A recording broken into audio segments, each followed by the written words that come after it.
do have fun, so every once in a while I do this. Okay, we'll go ahead and get started here, and the opening of the meeting would be the invocation and the pledge. Please join us. Let us pray. Heavenly Father, we thank you for this beautiful weather and for allowing all of us to gather here together this evening. Father, we lift up our teachers and our students. We ask that they may have a successful and wonderful new school year. And Lord, as always, we pray for a productive and enjoyable meeting this evening. And all these things we pray in Jesus' name. Amen. Amen. And Terry, lead us in the pledge. I pledge allegiance to the flag of the United States of America and to the republic for which it stands, one nation, under God, indivisible, with liberty and justice for all. Okay, and actually before we start, get the meeting started, we've got a special guest, Mr. J. Ernest Bell II, if you would come up, and council members, you want to come up, and we've got a little presentation for him.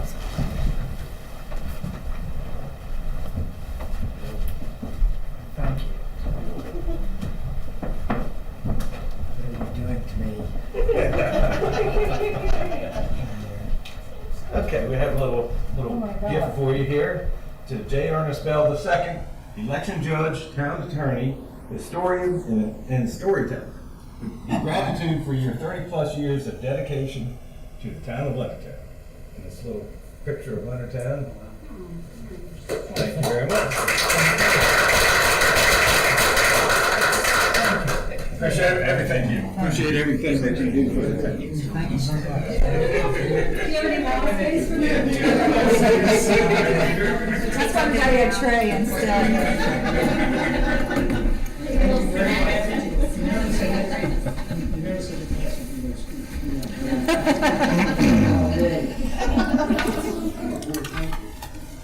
Okay, we'll go and get started now, and with the approval of minutes from July 11th, 2022.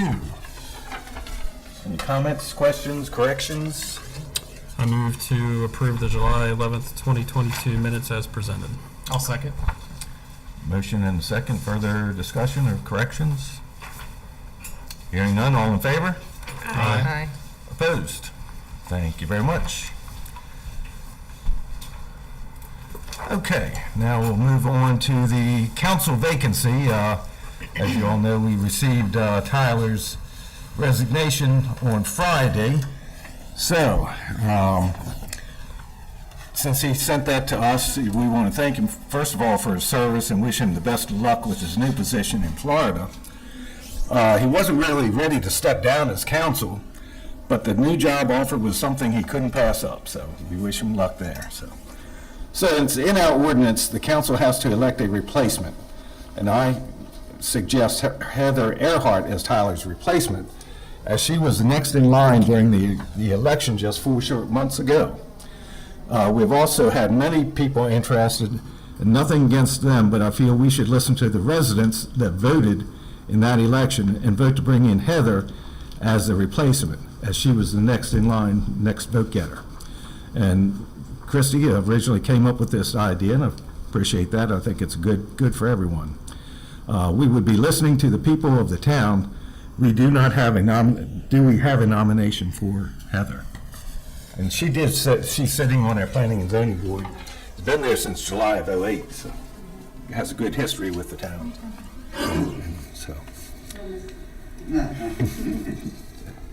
So anyone care to make? I will. So Okay. I'll move to appoint Heather Earhart to the vacancy on the town council created with the resignation of Tyler Alt to complete his elected term until May 2026. And I'll second. Okay, motion and second. Any further discussion? The only thing I wanted to say is Heather graciously gave me the names of a few references, and I called them and spoke to them. They spoke very highly of her, and so said she'd be a good addition to the team, and I thought that was good for us to do our due diligence before we appointed somebody. And so she passed with flying colors on my end. Very good. Further comments, questions? Okay, hearing none. All in favor? Aye. Opposed? Congratulations. And we'll swear you in at the beginning of the next meeting. Okay? Thank you very much. Appreciate you stepping up. Okay, we'll move on to the treasurer's report. Angie Graves, treasurer's report, please. Thank you very much. I don't have, let's see, I would have the financials and the, excuse me, the cash balance report for your review. We are preparing for the audit. The auditors are going to be here next week, September 19th to the 22nd. Let's see. I think the only other information that I had is we received the last half of our ARPA funds that came in. And we also received additional FEMA money more than we applied for. So that was exciting. Yeah. Okay, good. That's good. Yes. Lots of good things, yeah. And then the other item during my time is the budget amendment request, and requesting your review and approval of the budget amendment that's in the packet for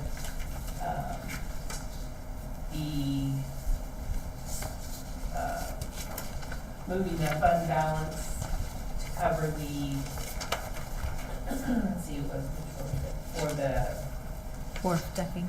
the wharf decking was delayed because of construction delay, so it didn't get completed until FY '23. So it's just moving it from one budget to the other? Yeah, okay. Anybody have any questions? Was this just for the increased cost, or is this? Correct. Yeah.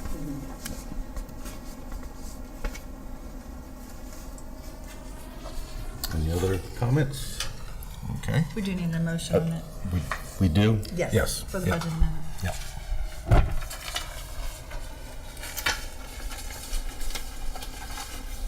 Sorry, my papers are all messed up. Anyone care to make a motion there? I think it's in your, it should be in your financial at the beginning. It's budget amendment BJ 01-22. Oh, I'll There move it is to. behind you. I don't either, but Oh, wait, Yeah, there it is. is there a motion, a sample motion? I think, is that what you had in your hand? Well, I have it. No, I don't think there. Okay, we didn't print that out, it was on board docs, but, I mean, it's just approving just the numbers on you need to really, we don't have to go into the description. Gotcha. Does it have to, is it, you said, what was the number? BJ 01-22. Oh, there it is. Okay. So I'll move to approve the budget amendment BJ 01-22 in the amount of $49,405. Second. Motion and second. Further discussions, questions? Hearing none, all in favor? Aye. Opposed? Thank you very much. Thank you. If I could Anything? just go a little bit more in depth on this. So for the FEMA money, that was for the flooding at, during Isaias, Hurricane Isaias. And originally, we were supposed to get 70% of our costs, which ended up being, I don't know, this one was like 28,000 or something. So we got probably about 35,000 back. On the last round, the last phase, they actually increased that percentage that we got. So it was more than we budgeted because we had budgeted 70%. So, and then, as Angie said, we got the last of the ARPA money, which is why your interest on your monthly statement is much higher. It's at 296% already. That's because we had that big chunk of money in the account, and we got an extra interest last month. But that's the last of the ARPA money, right? Yes. Okay.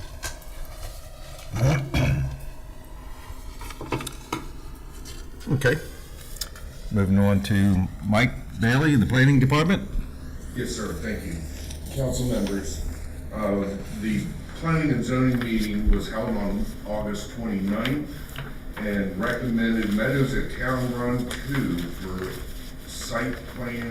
final site plan and architectural approval to the town council for a planned unit development. The vote with the planning commission was 5-0. We, at this time, do not have any items on the agenda for the September 19th meeting. However, there's at least one that is trying, so we'll see what happens. Okay. Okay, any questions for Thank you. Thank Mike? Thank you very much. And everyone should have received a copy of the police report from Corporal Roszell. She's keeping busy, as we can see. It's nice seeing all the premise checks. Yeah. She's making her, Yep. checks throughout all the communities. Exactly. So, all of them in town, so Yep. that's good. Very Okay. well documented. Yep. Anything else regarding police report? Moving on to town administrator's report. Laschelle, please. Okay, got a lot this month, so let's get Little started. The first item on my agenda is case 100-15A, Meadows at Town Run, Section 2. It is a mixed-use major subdivision. The subject property is located on the east side of Maryland 245 in close proximity to the intersection with McIntosh Road and is better known as the Wilkinson Farm. The farm was annexed into town in August of 2015, and the applicant agreed to dedicate a parcel sufficient in size to accommodate a well and a water tower, which the town will be constructing. Town Council determined previously that 75 EDUs would be allocated for Phase 1, and the balance will be allocated after completion of the wastewater treatment plant expansion that we'll be talking about later today. The developer has condensed the building site to a small percentage of the property, and they have 75.9% open space on the Wilkinson Farm. And if you add the Wathen Farm, which is Meadows 1, in with Meadows 2, and have both farms combined, it's a total of 66.7% open space. Zoning density would have allowed the developer to build a total of 917 units on both of those parcels. However, the actual amount that they're requesting is 410 on both parcels. The first parcel, Meadows 1, is already under construction, was approved for 107 units, and Meadows 2 received concept approval during a public hearing here, February 14th of this year, and was approved for 303 units. The applicant is proposing 12 single-family homes, 147 townhome units, and 144 apartment units to be owned and operated by Quality Built Homes. They'll be located in 4 separate apartment buildings containing 36 apartments each, and there's also a number of recreational amenities to include a clubhouse, swimming pool, gazebo, tennis courts, playground, recreational field, and a trail. Phase 1 will contain 12 single-family homes, 38 townhomes, and one of the apartment buildings, and that's what you're doing final site plan for today. I wanted to talk a little bit later in the meeting. We're going to be talking about our sewer impact fee, but I did want to just kind of briefly talk about it because it relates back to this project.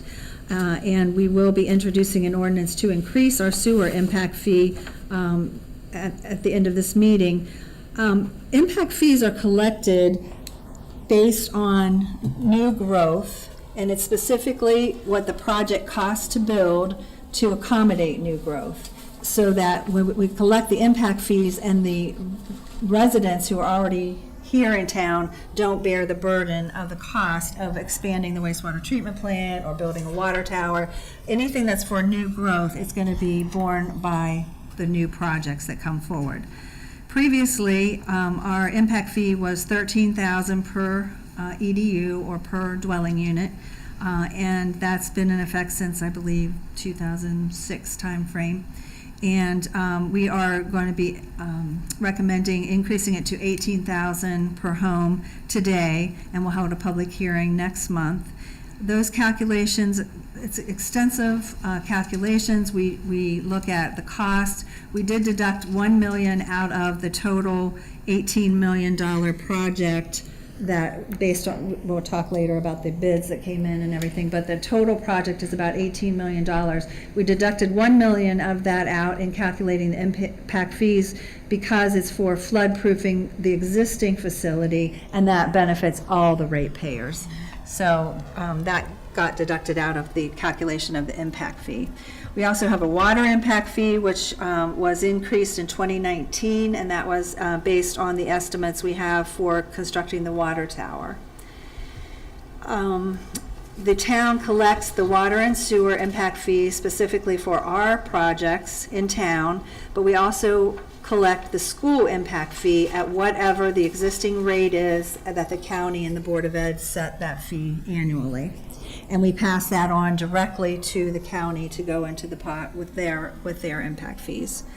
We do meet with the school board on a regular basis, and I do know that they lowered that impact fee significantly in FY21 because with COVID, the school seat numbers were really going down and they weren't anticipating building any new schools in the near future. They're very specific what they can spend the impact fees on and how long that money can be held. So they did lower it. I think that they are going to be revisiting it very shortly. They have started to see an increase again in the school capacity, but there's rules also on how they have to have at least 50% of the students in relocatables before they can even apply to get a new school. So there is a period of overcrowding before the state will approve it, and that's just how those rules are. But we are doing our part in collecting the fees, and also we had found a school site previously that they chose not to use, but they did build the newest elementary school was built in the town, Walter Francis Duke, and there's also a middle school site there.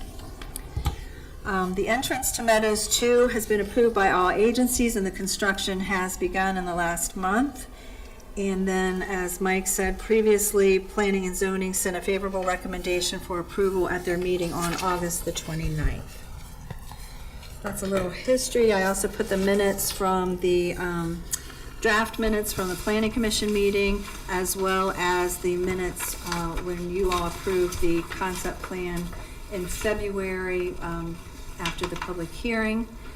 You also have a phasing plan in your packet and more detailed plans as well. And Rodney Gertz is here. He's going to do a little presentation. He'll reorient you with the architecturals. You saw them at concept, but you will be approving them today. And then he's here to answer any questions, or I can help as well. Rodney?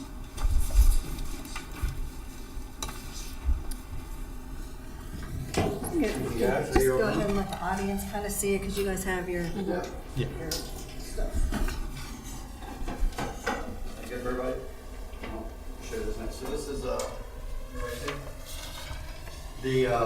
this is just an overview of the project. This being Meadows Town 1, this being Meadows Town 1-2, and then showing what Rachael was talking about with the condensing of this net. I mean, some of the original concept was even single families on the entire project, and then basically going across wetlands and being over here and using the calculations as far as infiltration we need to allow that site, which was much more invasive and took down a lot of forest and everything. So we decided to go to a more diverse group of housing, where they're having towns, apartments, and singles, and saving, kind of saving the space. It just gives you, for the council, it gives you an overview.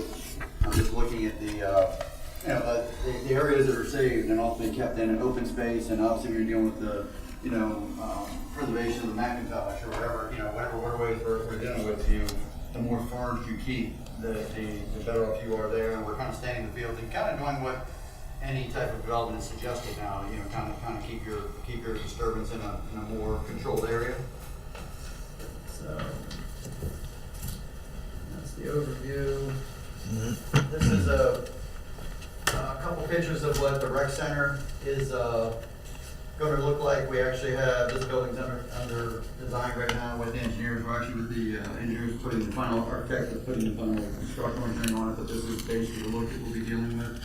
And ties in here, the pool, a children's playground, tennis court, a gazebo with kind of green area around it. So it ties in to how we kind of set up the project to be kind of centrally in the neighborhood. It's up for that wood. This one. So let me show council right now. it's just kind of the architecture of the rec center, which what we always try to do with anything like that is actually complement the architecture of the neighborhood and not make it look like the house. You know, the house is, you know, kind of give it some distinction. So we're kind of really excited about this building, and actually, it's going to turn out, you know, absolutely wonderful. We've got. So this is more if you're looking at the project itself. The main drag coming in would be kind of similar to Leonard's Grant, where it had single families and the double, the green space in the middle and the double parkway to a circle. The clubhouse would be located at that circle, which is kind of central, located within the community. And then you've got the other amenities that are all kind of around that area. So and that's also where the apartments would be, which kind of keeps them tucked into where the amenities are. And just it's a very hoping to be a very walking, very active neighborhood. People are getting to them. Then townhouses on the right side going in, and then in the back, the water tower would actually be right here, where that would be going up. This line represents a path that actually connects Meadows Run 1 and Meadows Run 2.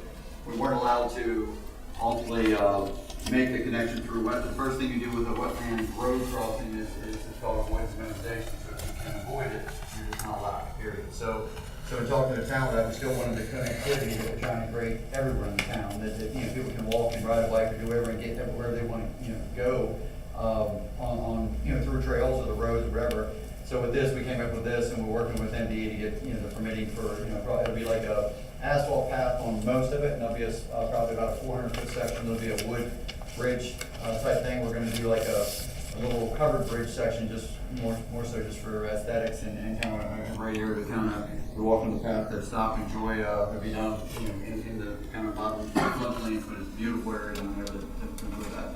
So that's for the council, just, you know, so the clubhouse being here, so very central in here, the path that connects, and I'm hoping that, you know, folks will come over and be riding bikes through the community and obviously down through and walking the path, whatever, to get back to the pool and the amenities that are here, and just enjoying kind of both neighborhoods. So we're looking forward to that. So that's how that connects. A couple more visuals. This would just be the kind of the clubhouse again, and how it kind of orients itself, you know, at that circle. One apartment building back here, and we kind of tucked the apartment building back. We didn't just kind of put them in like line on Main Street or something. So we tried to kind of really get them where they're going to be, you know, as you drive in, it's still very comforting and sort of a good neighborhood sense. So that's, you know, just a visual there. The council, once again, as far as the first building we built would be there, kind of what's behind it, backed up against the open space, and the other ones are across the street. But the clubhouse, pool, tennis court, playground, and this is like a gazebo, maybe a picnic area with you know, area around that, little grassy areas around that. So,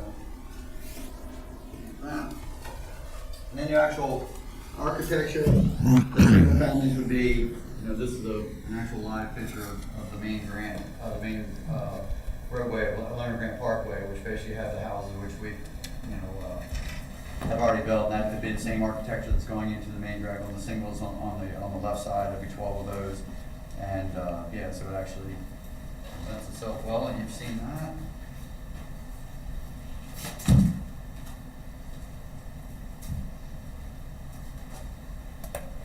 The actual townhouses will all basically be, some of them are rear loaded depending on where they are in the community, some of them are front loaded.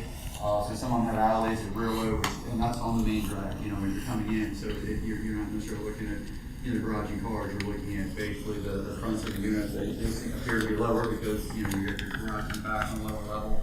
And then as you go deeper in the community, where we're working with Topo the other way, the garage will be front loaded into the units themselves. So a combination of all that, and we've got, so we're just trying to bring a flair that kind of fits even the architecture of what we have in the other communities. So that's what we'll see there. So that's several versions of what will be within the community itself.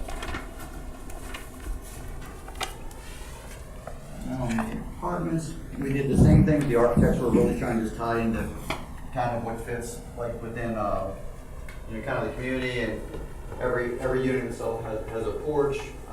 There's been questions, or I saw on Facebook feed today, a lot of comments on and concerns, rightfully so. People always, you know, I love when people are concerned about their community. And that's what this town council and everybody within the planning commission, every citizen should be. had no issue with it. Other than picture meeting a devil, that was a little interesting, but other than that, it was all good.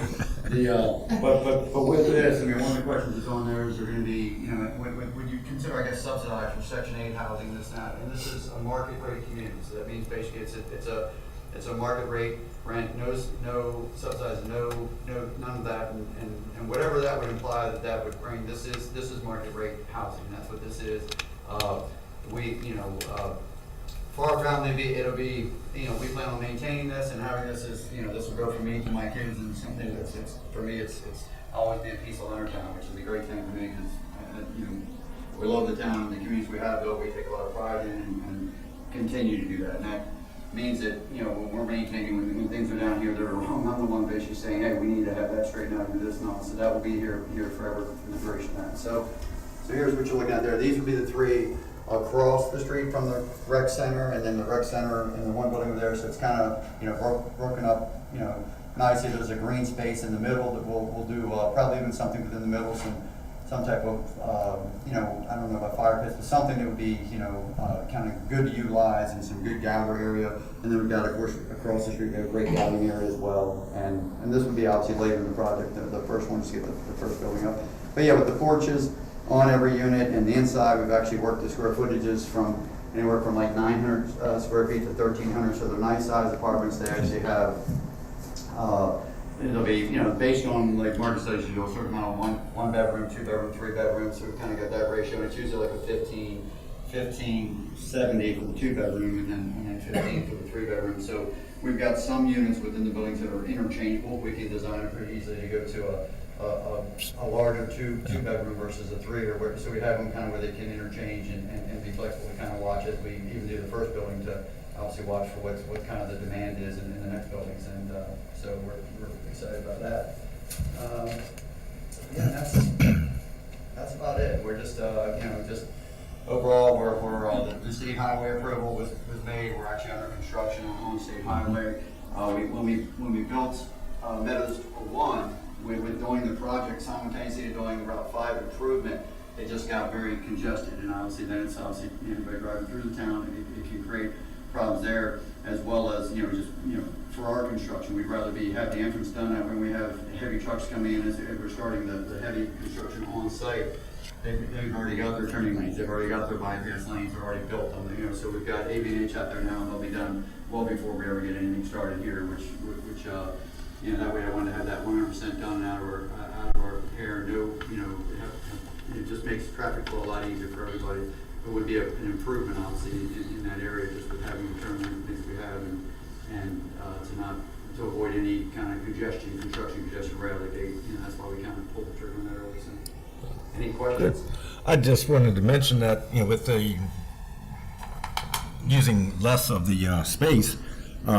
When you first brought this project forward, we had a number of people back on Cedar Lane that had some concerns, but now it doesn't even look like they'll be able to see anything of this project. So they won't see anything through the woods. Right. And Earl Lumpkin, who, you know, I'm a good friend, he helps kind of shepherd the property as far as but he, you know, he was very pleased to see this, because the bordering farm, that having that kind of conservation, that tree space in between, in that area in between. And we have a lot of recreation on site, so it's not like say, the people, you know, to go into the open space and go to the woods, that would be allowed, but I don't see, you know, right. There's so much area on site, the Sure. path connecting to Center 101, and so he was very pleased to see that, and I think all the neighbors here, land, Yeah. everything, that Sure. it's very well protected. We work with the gentleman right past the project on the state highway, that we're putting some a row of green giants, leaves cypress basically, that'll be, we'll put them in this fall, that kind of will take his house and even the backs of the house that we go and kind of protect that. So anyway, if anything comes up that would be like that, we will work with them to make sure that, you know, we put something out that kind of shelters it from any community. Everybody doesn't like their backyard to change, and we surely understand that and respect that. So we'll go from there. No, I really like the changes and, you know, using less of the property. I think everybody will enjoy that. So. I know at the last meeting we talked about on the trail, we talked about lighting and kind of markers. So right now the trail's about 2,400 feet. So we're thinking, like, you know, between like probably every 150 feet or something, we'll have like a low voltage a meter set on one end, basically they'll do like a low voltage, so we'll have posts that, whether they're metal or wood, we're gonna still figure that out and that'll be marked with a distance, so if you're 200 foot, 150 foot down the path, you'll know. We're gonna do every 10th of a mile, but in essence, that's like 4 posts or 5 posts, which will be enough, so we're thinking kind of this, it'd be low lighting, it's not like, light up the woods, and I think Right. with MD, we're gonna have issues when we get to the bridge crossing as far as what they'll even allow over a wetland with even, nature as far as being disrupted through lighting. Sure. But we kind of like a soft lighting on those posts and just about every 150 foot, so you definitely will, be able to see on the path and we're gonna make it where you can see, so it'll be a low voltage line running the distance of the path with the poles up, and then the marking of the distance, kind of from both sides. We'll mark the distance if you're heading that way, and maybe how much further you have to go. We'll figure that out, which way it's best, how far are you down the path or how much further you have to go, but we'll do that. And one of the big concerns there was even in a public safety situation, if somebody was down there, how do we know? So we'll make sure that it's probably to communicate with public safety to say, or somebody from the EMT to say, what's best for you? How do you want to see this mark that you know exactly? If somebody said, I'm at station 1200 on the wall, where they'd be able to identify that very easily. So that will be addressed as we move on the project. Good. Yeah, thank you, Rodney, because I was all about the lighting on there. I just thought that was a good safety aspect, especially at nighttime. People are going to be traveling back and forth, with the amenities at Meadows too. So. And coming late, you leave the neighborhood and you're going back to Meadows Run, and it's light when you're out in the field there or out in an open area, and then you get into the woods, it gets a little darker quicker. So you're riding a bike and there's somebody else walking the other way just for that. So definitely it's going to be, what we envision is it lit plenty enough to protect that, and not yet trying to light up through the woods or be too disturbing. Right. So we'll try to find that balance with, even some of the lamps that kind of come down in 4 tiers and just put off a nice kind of yellow light, they would almost call it, that gives you all the vision you're going to need, but not invasive in a way. So. But are you talking about the smaller ones that are like 4 foot tall, the little short posts with the lights around them? We're looking at either that's what we're thinking. Okay. If that's going to be enough light, it's going to be the question. Then we're going to, but kind of from that, we're not talking about like street lamps right. now. That would be more of a street light. It's going to be something softer. That's just so between those two, basically. Okay. So I'd say it's going to end up being at something that we find. We'll probably even have it where it's even modifiable pretty easily. Whatever post we have, so that you could actually, if you want a little more, a little less light, you could actually, find a fixture that works for that. So we'll be putting some thought on that as well. Perfect. Thank you. Yep. Well, I saw or see that on Meadows 1, you only have about 14 lots left. So. Yeah, we're going right through Meadows 1, and like I say, so we're excited to get started on this and start another project with it. It'll be a great project for the town as we respect and appreciate the town so much. We take a lot of, every project we work on, we take a lot of pride in what we do and just that. But I always had every time. I just always had a special place as far as to really maintain what you guys have created collectively, which is the citizens and the council and the planning commission. It's like, it's as I've said this at any of the breakfasts that we have and the legislative brush, wherever, that it's actually, it's your town. I respect that. Like, I thank you guys for letting us be part of it, but it's like that you guys create that atmosphere and feel, and we always are very respectful to try to maintain it and keep that going. And having the apartments, that's one type of housing we don't have a lot of, so I think that's going to fit right in. It's weird, because I have a lot of, obviously everybody here's apartment and it's a major concern, is that, but in reality, like my kids' friends, who, my kids live in California now, all their friends live in other areas because they really can't even find housing, whether it be Calvert County or a decent affordable housing. And affordable nowadays isn't what it was for all of us. We hear affordable, we hear somebody say rent's this much or house payment's this much, but it breaks my heart that it is. I've always built the most cost-effective. We've built the best product for the best price, hands down. We've always tried that. We sacrifice profits many times just to say we stay where we need to be. We don't want to go where the market goes. Sure. Other people don't. They go where the market goes, and that hurts everything. And as we're going to see in the next 6 or 8 months from where we are right now. Yeah, exactly. There's no pain to be felt for the stupidity that happened over the last 2 or 3 years. And that's right in front of us, and we'll obviously get through that, and then we can set. But one of the things I say is, like, even in town, I've heard even the rent of the other units is that the best thing for that is competition. When you put a little more competition out, then people have to kind of be reasonable and fair. And so, and not that obviously we need, but so much, but I think a couple areas where you have options, whether it's a townhouse or whether it's a apartment or single family, it's good to have some competition, which keeps things fair and honest.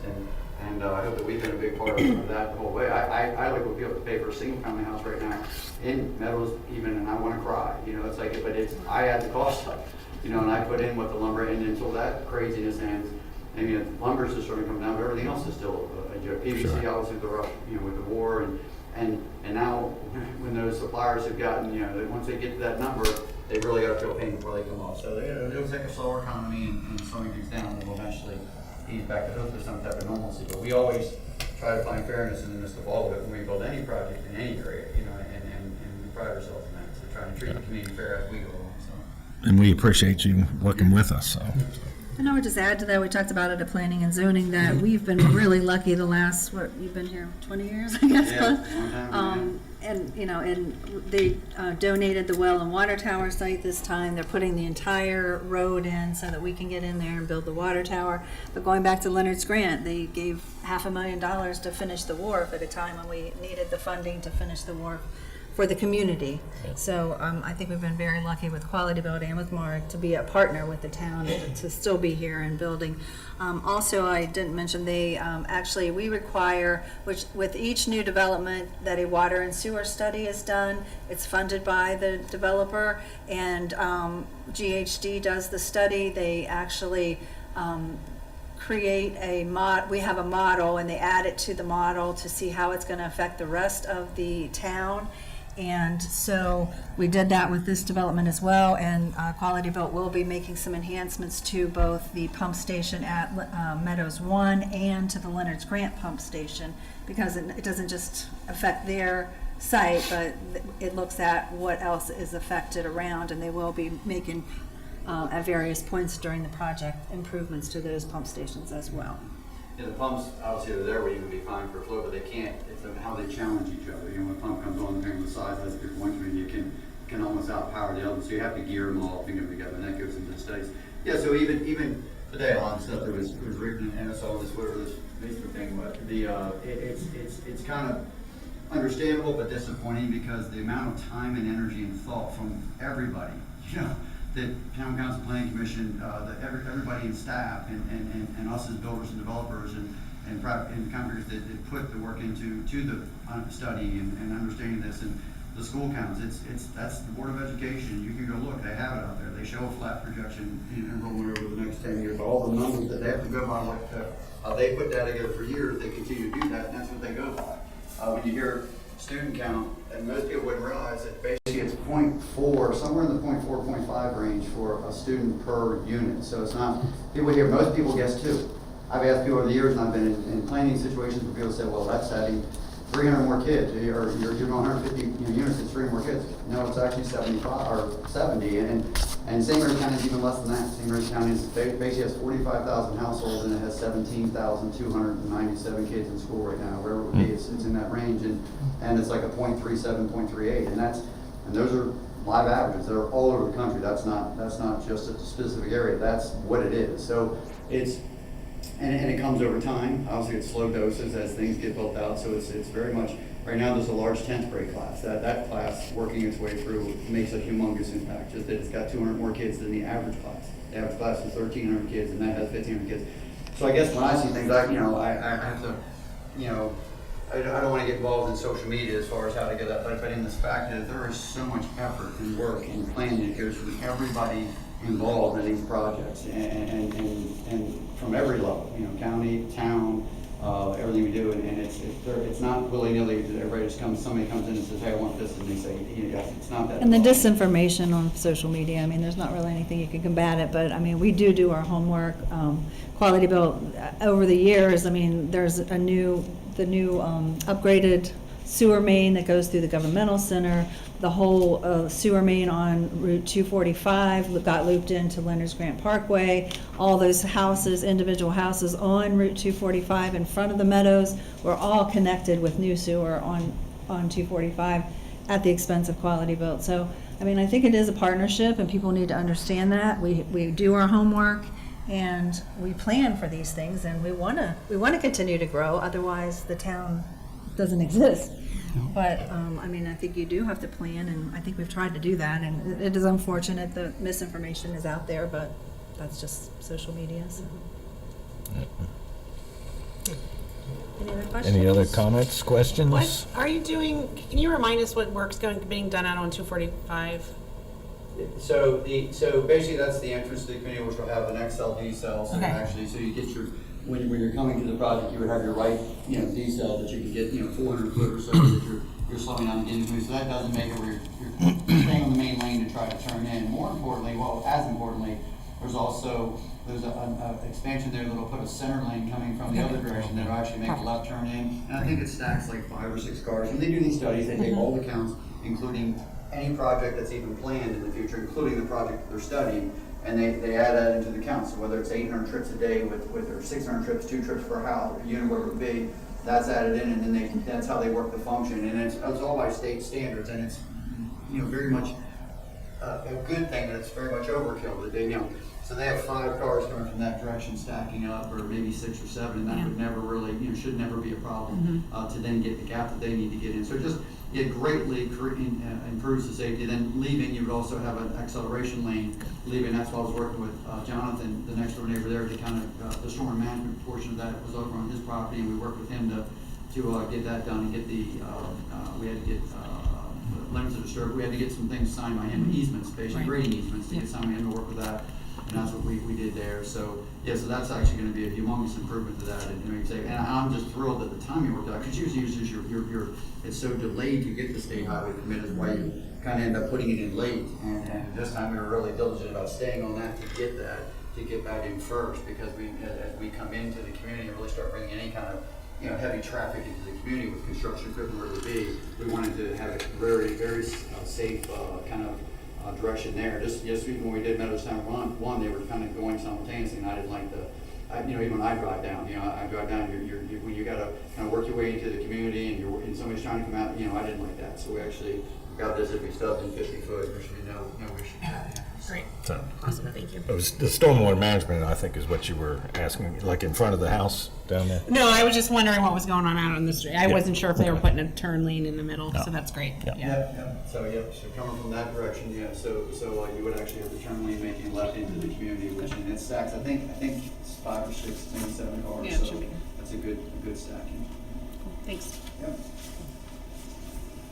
Okay, any other comments, questions? Just wanted to say thank you, Rodney, to you and your team. I think it's another great addition to Leonardtown. So you've always been great to work with. So I'm looking forward to seeing this project come on. Thank you. And like I say, we always say, we thank you guys because it's your town, and we love being a part of it. We take a lot of pride in being part of it. You guys make the town and we collectively the entire town and the citizens and council and it's been our pleasure to be working in the town and working on projects together. So.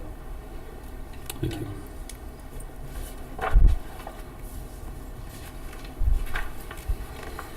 Anyone care to make a motion? All right, I move to approve Meadows at Town Run 2, Phase 1 final site plan and architectural renderings. Phase 1 includes 12 single-family homes, 38 townhome units, and 1 36-unit apartment building, a pool, and a clubhouse. The entire plan includes 12 single-family homes, 147 townhome units, and 4 apartment buildings containing 36 apartments each, total of 144 units and amenities.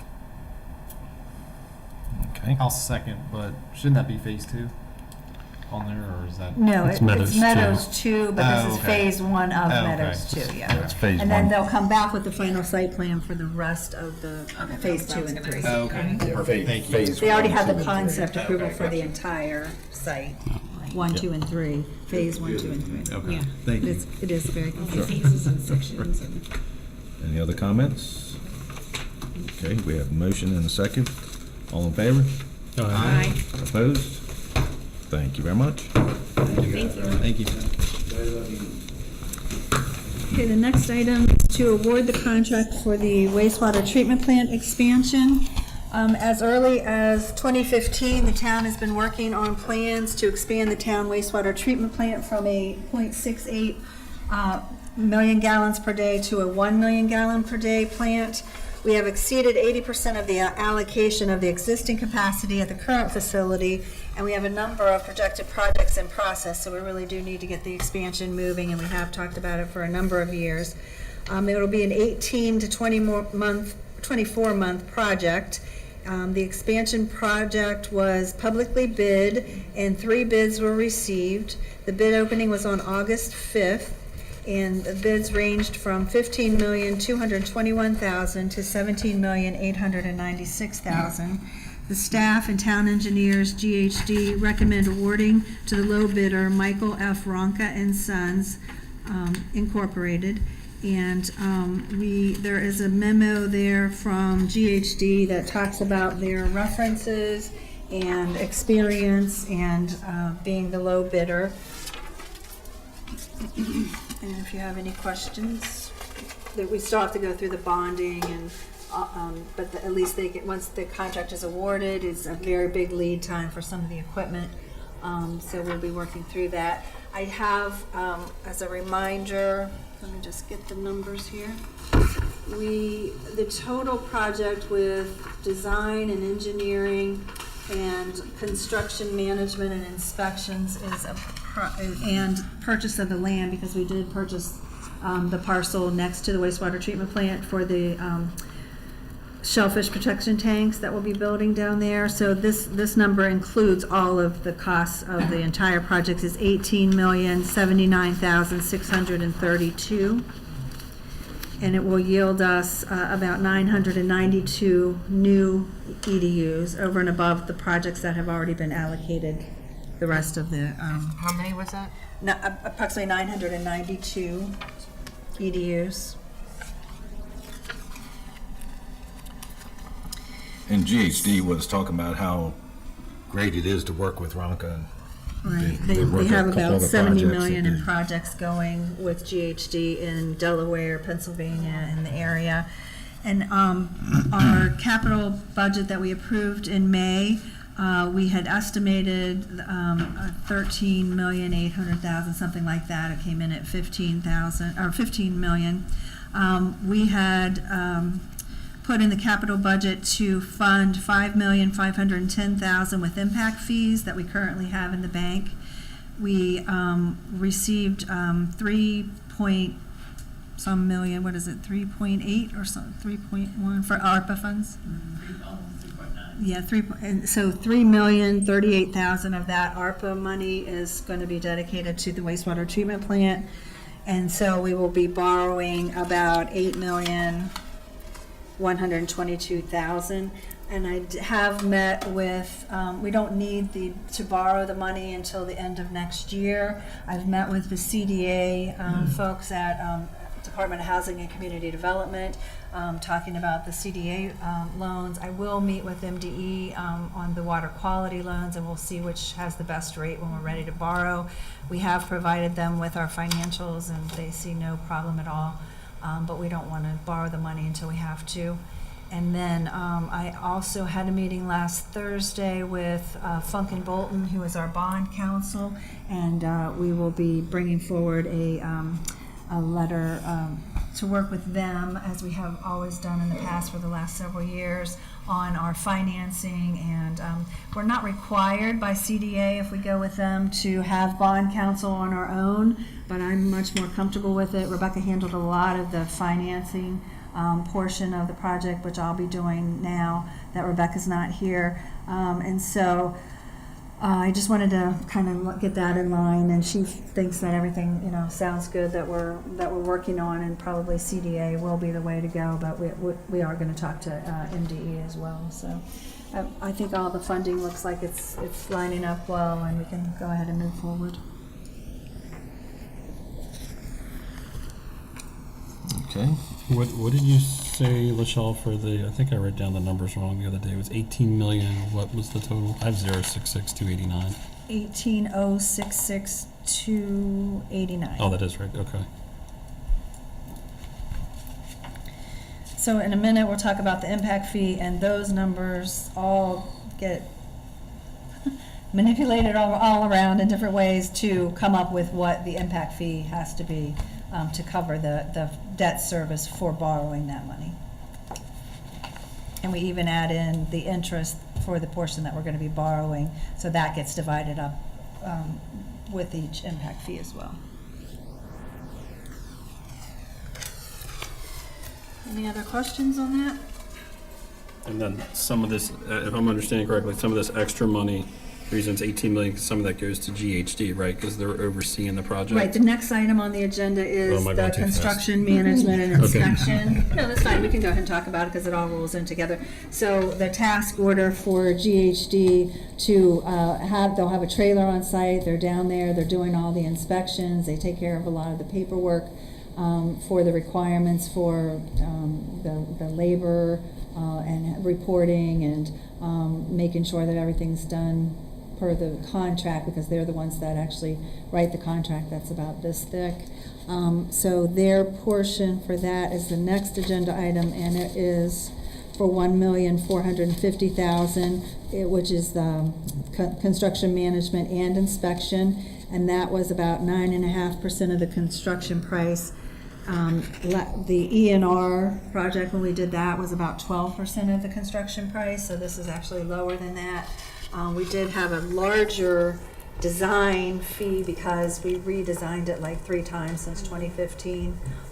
And so those all get added up to go into this total dollar amount as well.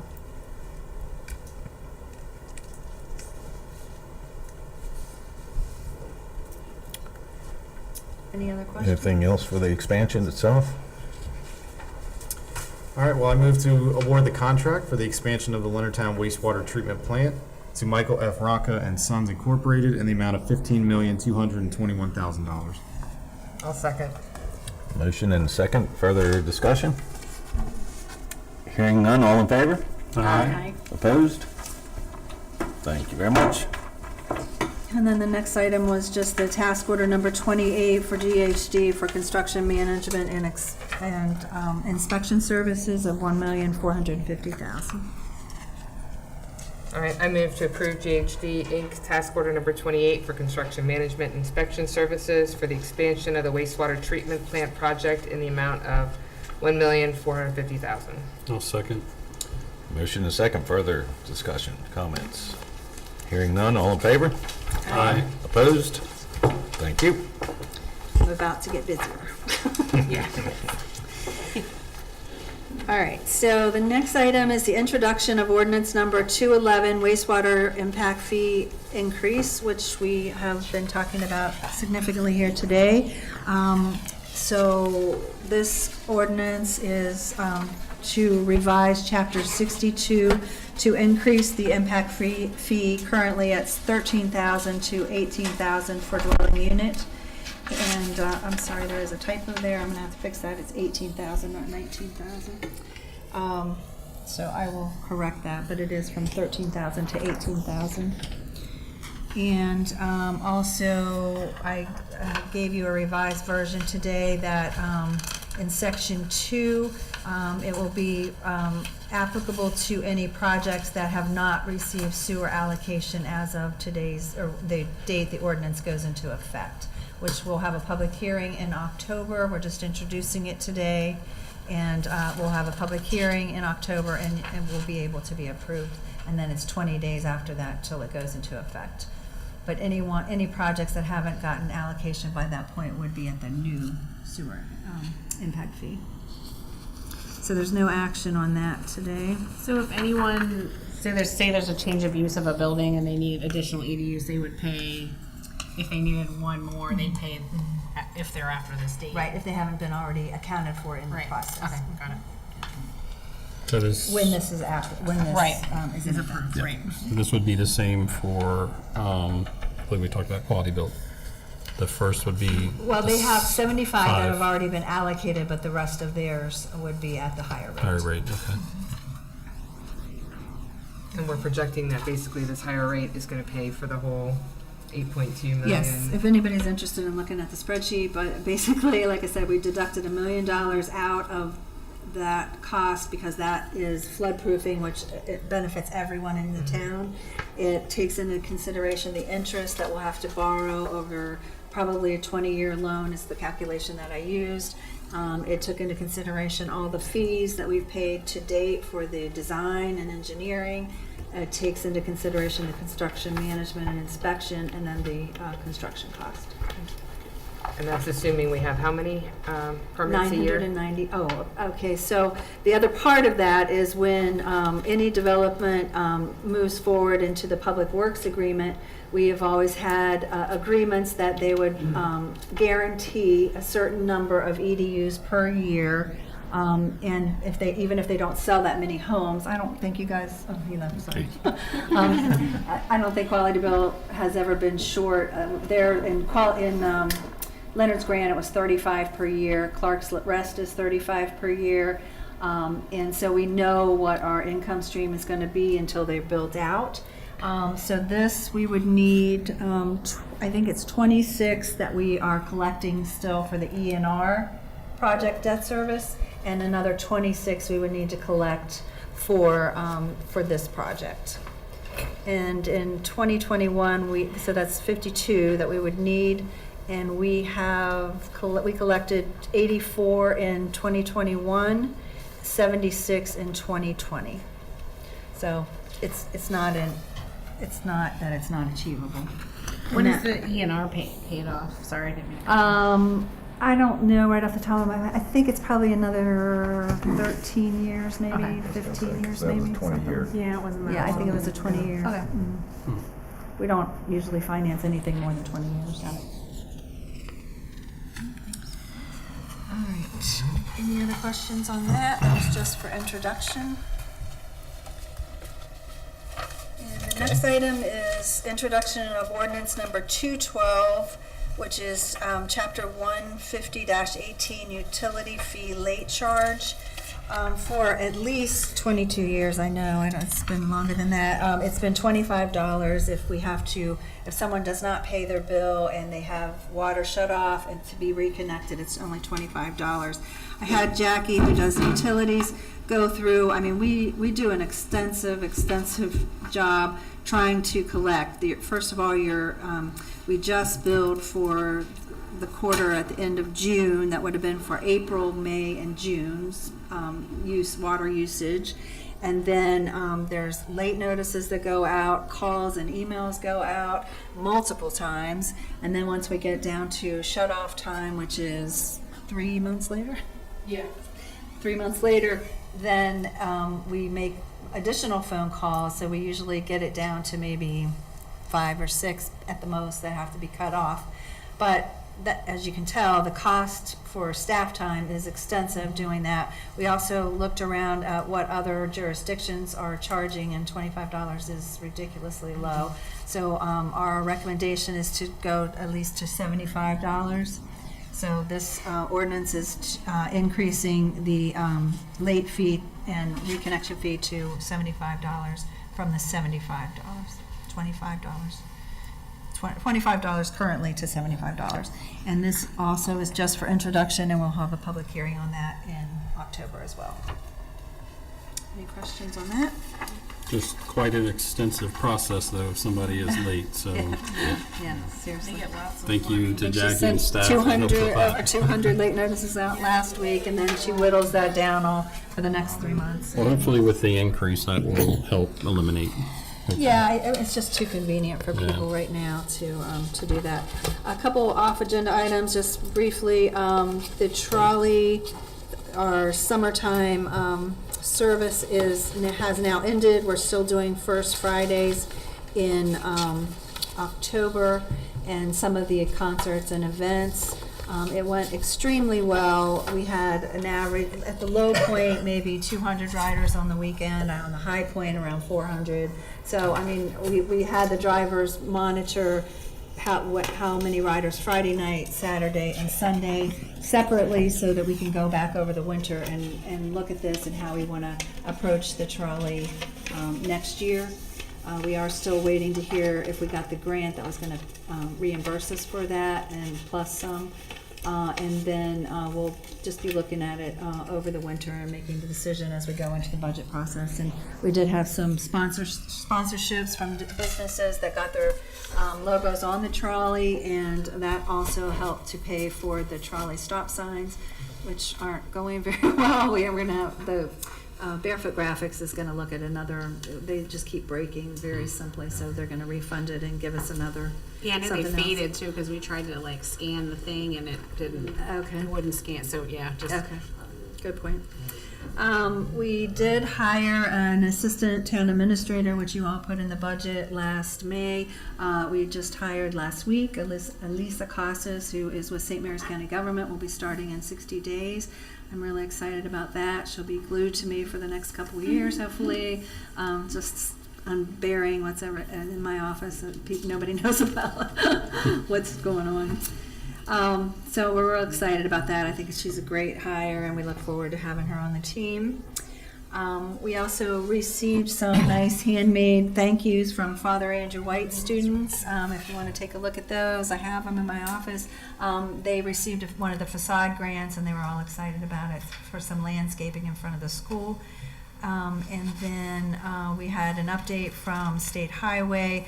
They have another 3 weeks or so of day work, and then they should start repaving, and they haven't decided if that'll be night work or day work. But they are still anticipating a fall completion on the Route 5 breakout project. Not Since soon they've enough. paved the one side, it is much better. Yes, It's helped. It's baby steps. not soon enough, but Yeah, it's getting there. and that's all I have. Okay. Moving on to my report, which you just gave, the state highway. We should communicate better. 2,000 feet of curb and gutter along Route 5 right now, and that's 4 weeks before they will start taking out the old gutter and stuff, and then hopefully do that, the road. But yeah, let's say 1st of November or so, hopefully they'll be done. Do we get, oh, sorry. Oh, go ahead. Do we get complaints from any of the people living in those houses that have the new driveways? In the beginning, we got complaints when it was torn up. I haven't Yeah. heard anything. Yeah, really It looks like nothing they're trying to recently. keep it as, Yeah, they are trying to. Yeah, keep they're it finally, possible. the last Yeah. few months, they've done a lot better job. good. Sorry, I didn't mean to cut you No, off. no, I think this new contractor is a lot better Yeah, than the. I agree. And just for everyone, I know I've told a lot of people, but the original contractor filed bankruptcy, and that's why we were having so many delays. They had to go back and rebid everything, so, yeah. And then you mentioned Elisa, so let's move on to LBA report. Our last meeting was well attended. We went over a lot of events going on. And we're also working with the marketing committee to come up with a calendar for the next year. We're working through the growing pains of, Leonardtown somewhat becoming the epicenter of St. Mary's here with these events and concerts and spreading the wealth, putting the concerts not only in the Middle Square, but down at the Wharf and the winery. I think we're coming up with a very good formula for all of that. I think one of our largest things now is to work with the retailers to organize a lot like the bars and restaurants have. I think before COVID, we started with our events and everything, and then during COVID, we really came together and found a strength in numbers with all of us collectively talking about everything from events to how to run things to what's going on in Leonardtown. And the hard part is keeping us all connected. We have so many town events and so many things going on and our own things going on that we've been trying to get together and get good communication lines so that we all feel like we're supporting the things we can, helping out with certain events, and then also being, vocal about what's not working for us. So the restaurant group has been doing that. We're encouraging the retailers to start doing that as well, because I think Leonardtown as a whole will benefit, if we can increase retail here somehow. And Laschelle and them have been great by working with us to do so. I think that the restaurant group has also, with Sean and John here, looking to extend to have representation with the LBA. I don't think it's fair for the LBA to be dominated by the restaurants. We feel that we have a big impact in Leonardtown, and we do a lot with a lot of the big crowds that come, but it's fair for the LBA to be services, retail, and goods as well.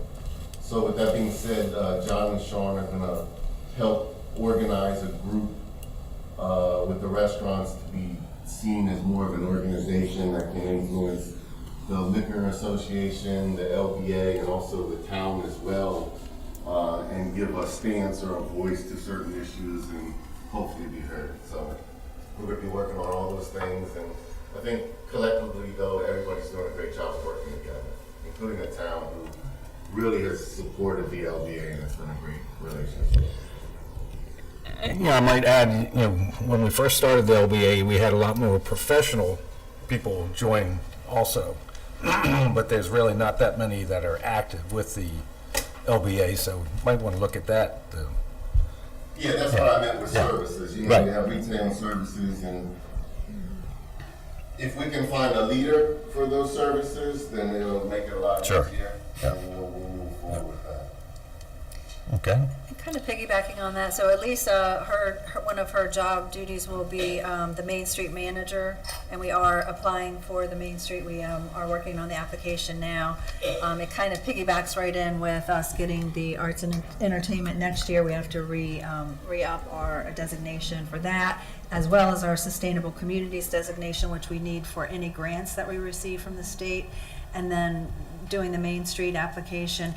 We also, as you know, budgeted to bring Mayhem and Rachael back for another phase of the waterfront plan, as well as the retail recruitment piece. So it'll be good that she's coming on right at that time. We are waiting to hear about, we were supposed to hear about our grant to fund that next phase of the waterfront plan. We have not heard from it, but if we haven't heard from it in October, we'll probably go ahead and schedule the consultants. But last time they were here ahead of getting the grant, and we still were able to get that money reimbursed, but we'll probably go ahead and start that moving forward. It'll be timed about when Elise is coming on, so just to give you an update on that. How are we doing with the alley with L-Town? Really good. It looks fantastic. It looks nice. It looks fantastic. So today they finished putting a new sewer line in. They have all the stormwater is pretty much complete. Then they'll be regrading the alley, the Duke Alley, and then Stepping Stone can come in and do the rest of the pavers there. But the pavers, actually, it was Sean's idea. I'll give you credit.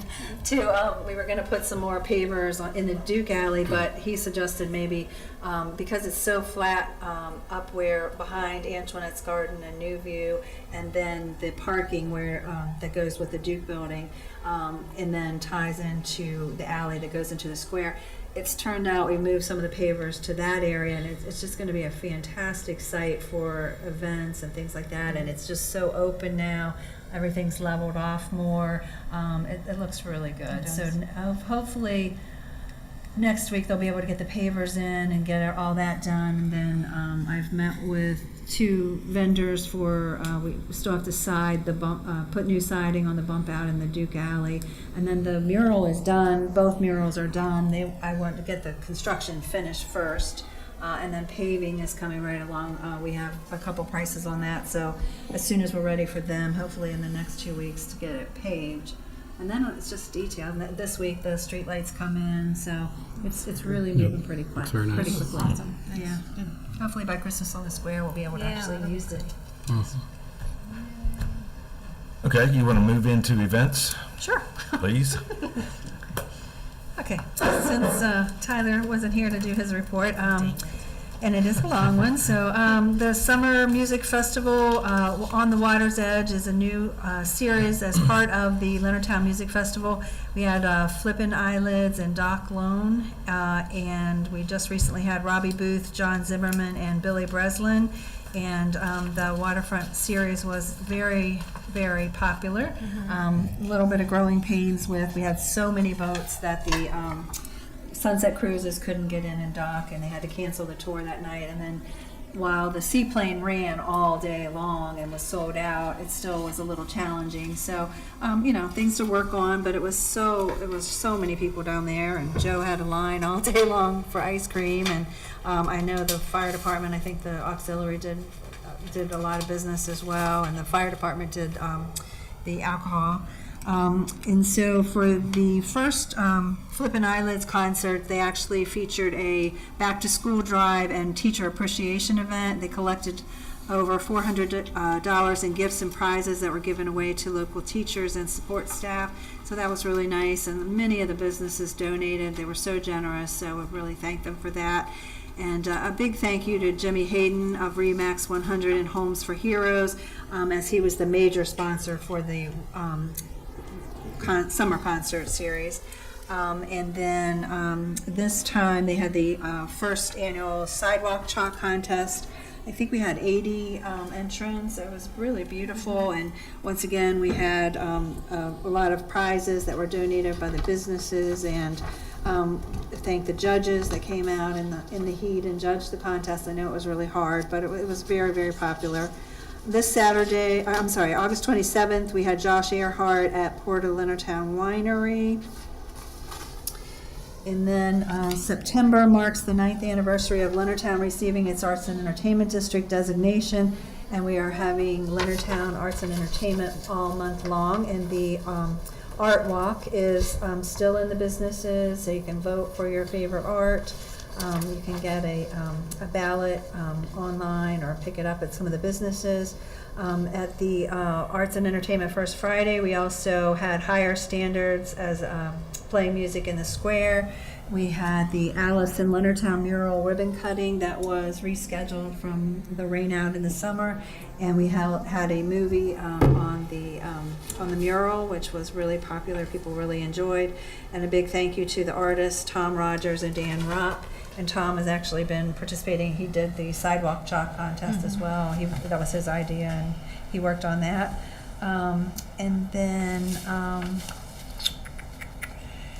coming up is a busy weekend. This weekend, Salsa on the Vine is at Port of Leonardtown on Thursday.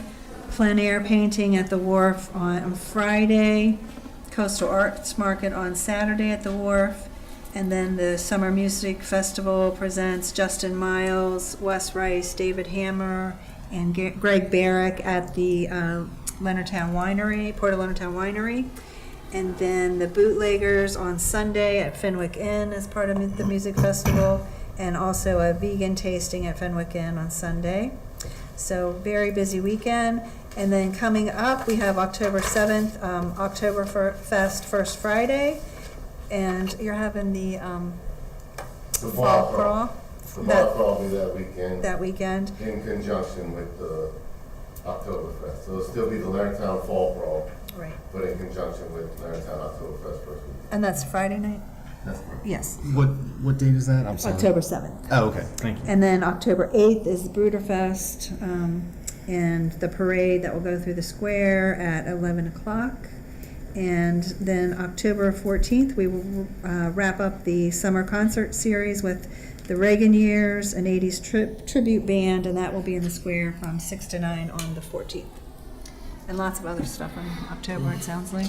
Busy, And a big busy. crowd for the Taste of St. Mary's Oh, right. Saturday. And the Rex actually won one of the, for your appetizer? Yes. Congratulations. And we're still looking for sponsors for Reagan Years. So it's a pretty expensive band, and anybody can help us out with that, that'd be great. And then anything over what we pay for the band will go for Clemens Cuties. Okay. Okay. Moving on here, Nick, Community Development and Planning. All right, thank you, Mayor. First, I just want to say, Mike, thank you for preparing these reports each month. Greatly appreciate it. It's nice to know what's going on in town. And really, the only thing I was going to mention is the L-Town Alley project, as Laschelle talked about. I had the pleasure of meeting Tony out there about a week ago officially, and he's been doing a great job. So my hat's off to all of them. They've done a great job. It's going to be a really neat project. And then, I was able to attend the Taste of St. Mary's. That was, I think, much bigger crowd than last year. But it was great weather. Delicious food. I ate too much as usual, but still a great time. But that's all I had. Okay. Christie, Utilities. Thank you, Mayor. I don't really have a lot to report on utilities. I was going to talk about the Route 5, and that's going well. Sure. It's slow, but and then I also attended the concert down at the Wharf and rode the trolley to town. It's really nice. It's nice to be able to. We've actually parked at the winery, so we didn't have to worry about parking and rode it into town, rode back, and didn't have to go up the hill. It's nice. So I'm excited to hopefully continue that next year. I think it's been really popular. Yeah. Okay. But Thank you. thank you for all the staff. I mean, all those things down at the wharf and all the events. I know it's a lot on staff and all the businesses, so we appreciate it. It's been great. It's been a great summer. Okay. Jay, Southern Maryland Municipal Association. All right, Mayor, thank you. Just to echo again, I did attend the Taste of St. Mary's Chamber event in the square. It was a great weather, great crowd, so I was very impressed with that. So a few more things on my list. So the MMO, Maryland Municipal League Fall Conference, is October 9th to the 11th. That's in Annapolis this year. I know I'm going to be attending. Mayor, I think you're going. I'll be there. So we're attending that. Probably expecting a pretty good crowd. Also, this is Scott Hancock's last conference, so I know they're doing a little goodbye ceremony for him there. So with that said, I just want to say congratulations. I don't know if anyone knows, but Teresa Coons is now the new MML Executive Director. So that takes effect October 24th. And she's local. She was part of the Southern Maryland. Yep, Calvert. Yeah, but Yep. Southern Maryland Realtors Association. So. Also, we'll have the Southern Maryland Municipal Association meeting at the fall conference, so we try to combine all that and keep all that together. And let's see, again, congratulations, and just want to say welcome. I know she's not here, but to Elisa Casas. I think she'll be a great addition to our team here at the town hall. Again, congratulations to Heather Earhart. Look forward to working with you on the council. And also want to say, I know he's not here, but I definitely appreciate Tyler Alt and all his hard work he placed on the council. So thank you to Tyler. And I believe that is it. Thank you. Okay. Mary, Business Development and Retention. Okay, well, I wanted to echo what everyone said about the Wharf concerts. You know, it's right by my house, so I get to walk it a lot and get to see everybody down there. It's fantastic. The sidewalk chalk, please, let's do that. Yeah, that was adorable. All the time. That was fantastic, and it lasted, you know, for a couple days. We got to experience it, and I was walking the other day, and I was like, God, there's sidewalks all up and down the street here. I mean, we could have sidewalk chalk all over the place. Speaking of sidewalks, though, do we have any update on the sidewalk for the Hamptons or the crosswalk? I talked to Tony today because we have someone coming to do some striping. Okay. The issue, I'm going to go down and look at it with them tomorrow, but we have to do some curb work. I mean, really, to make it legitimately handicap accessible, but we could put it in. I have to see about how we can line it up and make it work for now, and then come back and do the curb work, because I mean, it takes a long time to get anyone in to do concrete work. Sure. So we can at least get it in, and it could be accessible on one side. I don't know exactly. I have to look and see how far it is for any other way for people to get onto the sidewalk. So Okay. it's not just painting it on, you know, there's Right. more that goes into it. So That's why I saw the kids start school, and I was like, Yeah. oh, God, you know, worry about the kids not knowing where to cross. And then just a warning to all my small businesses. I actually had a client last week where the IRS actually shut up at their door and walked in looking for paperwork. And I was like, are you kidding me? The IRS still hasn't opened their mail from 2020, and yet they're sending IRS agents from Baltimore to drive down and say, can I have a copy of your 941, please? I about fell out of my chair. I thought it was a scam. I was like, I wouldn't even reply to them. I called up. I said, I'm not talking to them. Then they called me back. They did. It was legit. I mean, it was nothing. It was just papers. They got the paper. Everything's fine. I mean, everything was filed. Everything was fine. But watch out. You know, if they come in, you know, just be on the lookout. I could not believe an IRS agent drove 2 hours from Baltimore to serve a piece of paper to a client, and it wasn't even like. It wasn't late. It wasn't anything. They could have sent certified mail. So I have no idea what's going on. It is chaos out there with the IRS in the state of Maryland. So good luck. Speaking of scams, I just want to let everyone know one of our accounts was fraudulently scammed. We wrote a check to local people here for $33.98. Someone cleared the check itself, the amount and the name, still kept Donna's signature on it, but they wrote it for $9,860 some to somebody down in Florida, and it got deposited down there, and they took it out of our account. Now, we are going back through the bank to try to get it back, but It seems to be, it's the postal service and anything that has a window envelope, and they can see it's got a check in there. Those are, I mean, it was several, the company that I went up to pay the $33 for, they got hit 3 different times for about $30,000. Several other businesses around town have been hit And I too. got so. hit. We both, luckily West Banco caught both of ours before they cashed the checks, which was amazing. And, so I don't have to go through that. Yeah. But yeah, I had clients that lose tons of money. So be really careful. watch out. Yeah. Anything else? If not, I'd entertain a motion for adjournment. I move to adjourn. I'll second.